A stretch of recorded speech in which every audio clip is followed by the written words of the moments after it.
আমি অনেক চেষ্টার পরও মা হতে পারছি না, তাই অনেকে আমাকে অনেক আমলের পাশাপাশি তাবিজ ব্যবহার করতে বলছেন, অনেকে কটু কথাও বলেন, কিন্তু আমি খুবই সন্দিহান গুনাহের ব্যাপারে। দয়া করে সঠিক তথ্য দিয়ে সহযোগিতা করবেন। বোন ফারজানা প্রশ্ন করেছেন, দেখুন, যে সমস্ত বোনের বাচ্চা হয় না, আমাদের সমাজে এক শ্রেণীর কুলাঙ্গার, এক শ্রেণীর খারাপ মানুষ আছে যারা ওই মেয়েদেরকে নিয়ে কটু কথা বলে, আছে না নাই? গ্রামাঞ্চলে বিশেষ করে অনেকে আছেন এই সমস্ত বোনদেরকে খোঁচা মেরে কথা বলেন। সন্তান হওয়া না হওয়া এটা কি পৃথিবীতে কোনো মানুষের হাতে? কোনো মানুষের হাতে? সন্তান দেওয়া বা না দেওয়ার মালিক কে? আল্লাহ তাআলা কোরআনে কারিমে পরিষ্কারভাবে বলেছেন যে আল্লাহ রাব্বুল আলামিন ইয়াহাবু লিমান ইয়াশাউ ইনাসা ওয়া ইয়াহাবু লিমান ইয়াশাউ যুকুর আয়ুযাওয়িজুহুম যুকরান ওয়া ইনাসা। আল্লাহ তাআলা যাকে ইচ্ছা তাকে কন্যা দেন, তাকে যাকে ইচ্ছা তাকে ছেলে দেন। কাউকে আল্লাহ তাআলা দুইটাই দেন, কাউকে আল্লাহ কিছুই দেন না। এটা সম্পূর্ণ আল্লাহর ইখতিয়ার। অতএব এই কারণে যদি কোনো মেয়েকে বা কোনো ছেলেকে কেউ দোষারোপ করে, সে আল্লাহর কাছে কবিরা গুনায় লিপ্ত আসামি। যদি সে মুখে দাঁড়িয়ে থাকে, সে যদি হাজী সাহেব থাকে, সে যদি মসজিদের সভাপতি সেক্রেটারি হয়, সে যদি আলেম ইমাম সাহেবও হয়, তারপরে সে আল্লাহর কাছে অপরাধী এবং ক্রিমিনাল, বিকজ সে একজন নির্দোষ মানুষকে সে দোষ দেওয়ার চেষ্টা করেছে। এজন্য খবরদার, সন্তান হয় না, সব ছেলে হয় অথবা সব মেয়ে হয়, এজন্য মেয়েদেরকে অথবা ছেলেদেরকে কাউকে কোনো দোষ দেওয়া যাবে না। এটা সম্পূর্ণ আল্লাহর ফয়সালা। এর পাশাপাশি বোন যেটি জানতে চেয়েছেন যে সন্তান না হওয়ার জন্য আপনাকে বিভিন্ন আমলের কথা বলেন। বিভিন্ন আমল আপনি করতে পারেন। কোরআনে কারিমে বিভিন্ন আয়াত আছে, যে আয়াতগুলো আমল করার মাধ্যমে, পাঠ করার মাধ্যমে, সেগুলো পড়ে পানিতে ফু দিয়ে খাওয়ার মাধ্যমে বিভিন্নভাবে সন্তান আল্লাহ তাআলা দান করেছেন। বিশেষ করে আমি আপনাকে কোরআনের আমলের কথা বলতে চাই। আপনারা জানেন আল্লাহ নবী ইব্রাহিম আলাইহিস সালাম, তাকে আল্লাহ তাআলা বার্ধক্যে সন্তান দিয়েছেন, বৃদ্ধ বয়সে সন্তান দিয়েছেন। আল্লাহর আরেক নবী জাকারিয়া আলাইহিস সালামকে আল্লাহ তাআলা বৃদ্ধ বয়সে সন্তান দিয়েছেন, যে বয়সে সন্তানের আশাই তারা ছেড়ে দিয়েছিলেন, নিরাশ হয়ে গেছেন যে এই বয়সে সন্তান হবে না। ঠিক তখন আল্লাহ তাআলা অলৌকিকভাবে সন্তান দিয়েছেন। তারা আল্লাহর কাছে সন্তান চেয়ে দোয়া করেছেন। সেই দোয়াগুলো আপনিও করতে পারেন, স্বামী স্ত্রী উভয় নিয়মিত করতে পারেন। তার ভিতরে একটা দোয়া হলো রব্বি হাবলি মিনাস সলিহিন, আল্লাহ আপনি আমাকে নেক সন্তান দান করেন। এই দোয়া বেশি বেশি পাঠ করবেন। এমনকি যাদের সন্তান আছে, আবারও সন্তান হবে সে আশা রাখেন, আপনিও আল্লাহর কাছে দোয়া করবেন, রব্বি হাবলি মিনাস সলিহিন। আমার সাথে বলেন সবাই, রব্বি হাবলি মিনাস সলিহিন।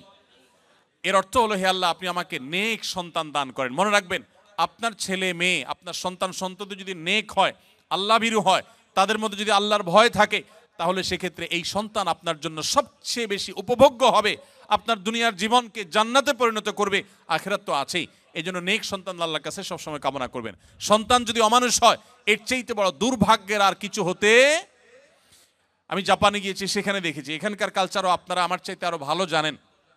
অনেকেই আছেন একটা কুকুর সাথে নিয়ে তাদের দিন যাপন করে, আছে না নাই? আপনাদের চোখের মধ্যে পড়ে কি পড়ে না? বৃদ্ধ বয়সে একজন মানুষ একটা কুকুরের বাচ্চা, কুকুরের একটা ছানাকে নিয়ে তার দিন রাত সে পার করে দেয়, তার সবকিছু সে শেষ করে দেয় শুধু একটা কুকুরের বাচ্চাকে সাথে নিয়ে। এই জিনিসটা কি আমাদের জন্য খুব কাঙ্ক্ষিত না অনাকাঙ্ক্ষিত বলেন তো? এটা কি কাঙ্ক্ষিত? এরা কেন এরকম করে? কারণ ওই যে সন্তান সন্ততি নাতিপুতি তাদেরকে হাতের কাছে পায় না। মানুষ আদর করতে পারলে কেউ তো আর পশু আদর করে থাকতো না, ভাইরা আমার। এই জন্য আপনাদেরকে আমি বলতে চাই, নিজের সন্তানকে যদি ঈমান শিখান, তাওহীদ শিখান, মনে রাখবেন পৃথিবীতে ঈমানদার কোন সন্তান তার বাবা মাকে বার্ধক্যে রেখে দূরে চিরকালের জন্য সম্পর্ক ছিন্ন করে চলে যেতে পারে। আপনারা দেখেছেন, অনেকে গত কদিন আগে নিউজ হয়েছে আমাদের দেশে, মূলধারা মিডিয়াগুলোতে উঠে এসেছে যে জাপানে অল্প সময়ের ব্যবধানে হাজার হাজার মানুষ পাওয়া গেছে যারা বাসায় মরে পচে, অনেকে আছেন যে কয়েক মাস পর জানা গেছে যে লোকটা মারা গেছেন, তারপর পুলিশ গিয়ে দরজা ভেঙে তাদেরকে লাশ উদ্ধার করেছেন। কারণ তারা একাকী থাকতেন, কেউ সাথে থাকতো না। এর চাইতে বড় বেদনার, এর চাইতে বড় যন্ত্রণার, এর চাইতে বড় কষ্টের আর কি হতে পারে যে বার্ধক্যে এসে তারা কোনো মানুষ পাবে না। আপনি যদি চান যে আপনার সন্তান সন্ততি মৃত্যুর আগ পর্যন্ত আপনার পাশে থাকবে, আপনাকে আগলে রাখবে, আপনাকে স্নেহ মমতা দিবে, ভালোবাসা দিবে, তাহলে মনে রাখবেন একমাত্র পথ তাদেরকে মুসলমান বানানো, আল্লাহ ভীরু বানানো। আপনি যদি তাদেরকে বিজ্ঞানী বানান, সায়েন্টিস্ট বানান, আপনি তাদেরকে শিক্ষিত বানান, বড় ব্যবসায়ী বানান, বড় পদাধিকারী বানান, কিন্তু ঈমান শিখান নাই, তাওহীদ শিখান নাই, তাকওয়া শিখান নাই, ইসলাম শিখান নাই, আমি শপথ করে বলতে পারি আপনার এই সন্তান আপনার বিপদের কারণ হওয়ার সমূহ সম্ভাবনা আছে। এই জন্য সন্তান নেক হোক আমরা সবাই চাই কি চাই না বলেন? তাহলে দোয়া করতে হবে।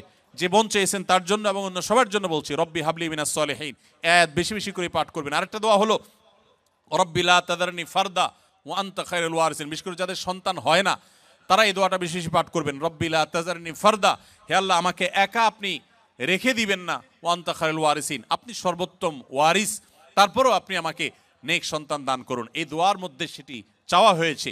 অতএব রব্বি লা তাজারনি ফারদা ওয়া আনতা খায়রুল ওয়ারিসিন, এই দোয়া পাঠ করবেন ইনশাআল্লাহ তাআলা। এর বাইরেও আরো বহু দোয়া আছে, রব্বি হাবলি মিন লাদুনকা যুররিয়াতান তাইয়্যিবা, রব্বি হাবলি মিন লাদুনকা যুররিয়াতান তাইয়্যিবা, আল্লাহ আপনার পক্ষ থেকে আপনি আমাকে পবিত্র এবং ভালো সন্তান দান করেন, ইন্নাকা সামিউদ দুআ, আপনি দোয়া শ্রবণকারী। আমি আমার জীবনে বুঝজ্ঞান হয়েছে থেকে নিয়ে একটি দোয়া ছাড়ি নাই, রব্বানা হাব লানা মিন আজওয়াজিনা ওয়া যুররিয়াতিনা কুররাতা আয়ুন ওয়াজআলনা লিল মুত্তাকিনা ইমামা। সূরা ফুরকান আয়াত নম্বর 74, 74 আয়াত নম্বর। সূরার নাম হলো সূরা আল ফুরকান। এই আয়াতে যে দোয়া আছে, এখানে যারা অবিবাহিত আছেন তারা এই দোয়া এখন থেকে পাঠ করতে পারেন। আল্লাহ তাআলা নেক বা ভালো স্ত্রী যদি জীবনে না দেন তো আপনার জীবনে অনেক কিছু হওয়ার পরও সুখ শান্তি আপনি পাবেন না। সো নেক স্ত্রী এবং মেয়েদের জন্য নেক স্বামী, এই উভয় পক্ষের জন্য একই দোয়া, কমন দোয়া, আপনারা দোয়াটা পড়তে পারেন নেক সন্তানের জন্য। আমি যে বোন দোয়া চেয়েছেন, পরামর্শ চেয়েছেন, তাকে বলবো এই দোয়াগুলো আপনি বেশি বেশি পড়বেন। সূরা ফুরকানের 74 নম্বর আয়াত, এর বাইরে আরো 3টা দোয়া পড়েছি, রব্বি হাবলি মিনাস সলিহিন, রব্বি লা তাজারনি ফারদা ওয়া আনতা খায়রুল ওয়ারিসিন, রব্বি হাবলি মিন লাদুনকা যুররিয়াতান তাইয়্যিবা ইন্নাকা সামিউদ দুআ। এই 4টি দোয়া নিয়মিত পড়বেন, ইনশাআল্লাহ সন্তানহীনতার কষ্ট দূর হবে। এরপরও যদি আল্লাহ না দেন তো মনে রাখবেন আল্লাহ তাআলা যা দিয়েছেন এর মধ্যে আপনার কল্যাণ আছে। সন্তান হয়েছে কিন্তু অমানুষ হয়েছে, খারাপ হয়েছে, অসুস্থ হয়েছে, বিকলাঙ্গ হয়েছে, তার চাইতে আল্লাহ তাআলা না দেওয়াটা আপনার জন্য কখনোই ক্ষতিকর নয়। এই জন্য আল্লাহর ফায়সালায় সন্তুষ্ট থাকবেন। তবে তাবিজের যে ব্যবহার, এটি সুন্নাহর খেলাফ। নবী করিম সাল্লাল্লাহু আলাইহি সাল্লাম কখনো তাবিজ দেননি, ব্যবহার করেননি। এই তাবিজের ব্যবহারে কোরআনে কারীমের আয়াত থাকলে সেটা জায়েজ কিনা জায়েজ, এটা নিয়ে ওলামাদের যে ইখতিলাফ বা মত পার্থক্য আছে, এর ঊর্ধ্বে উঠে আপনি নিশ্চিতভাবে জানতে পারেন তাবিজের ব্যবহার এটা নবী সাল্লাল্লাহু আলাইহি সাল্লামের সুন্নাহ না। বিধায় কোরআন এবং সুন্নাহ বর্ণিত দোয়া, আয়াত এগুলো পড়ে পড়ে ফু দিবেন এবং আমল করবেন ইনশাআল্লাহ তাআলা। আস সুন্নাহ ফাউন্ডেশন, উম্মার স্বার্থে সুন্নাহর সাথে।